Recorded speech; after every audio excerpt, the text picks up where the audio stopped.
Alors voyons maintenant quelles sont les voitures prévues jusqu'en 2025 en France, selon le calendrier secret de l'Argus, qui n'est pas si secret que ça du coup. Donc ça va de 2021 à 2025, évidemment dans le lot, il y a des voitures électriques, on va le découvrir ça tout de suite. Donc Citroën C3, c'est pas du tout électrique. Dacia Spring, donc ça nous concerne, printemps 2021.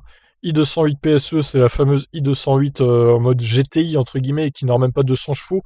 Alors tu parles d'une GTI, c'est pas beaucoup plus que la version de série de la i208. Peugeot 208 restylé donc 2023, Peugeot 208 3 en 2025, Renault Clio restylé 2022.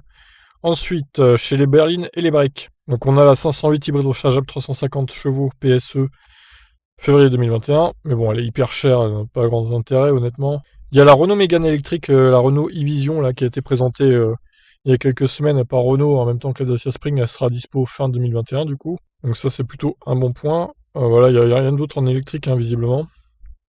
Chez les SUV du coup, le fameux SUV électrique de chez Alpine qui serait prévu entre 2023 et 2024. Ça, il a l'air d'être pas mal ce SUV Alpine, à voir. Bon, ensuite C3, C5, C4, C3, tout ça c'est du thermique, Dacia Duster, DS8, Peugeot 5008, 3008 restylé, 2008 2 restylé. Ouais, il n'y a rien de très intéressant pour nous là.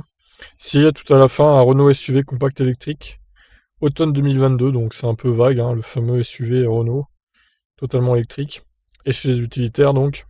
Donc le Citroën Berlingo et Peugeot Partenaire électrique 2021. Et c'est tout, voilà. Donc au final, je me rends compte qu'il y a beaucoup de thermiques de prévu.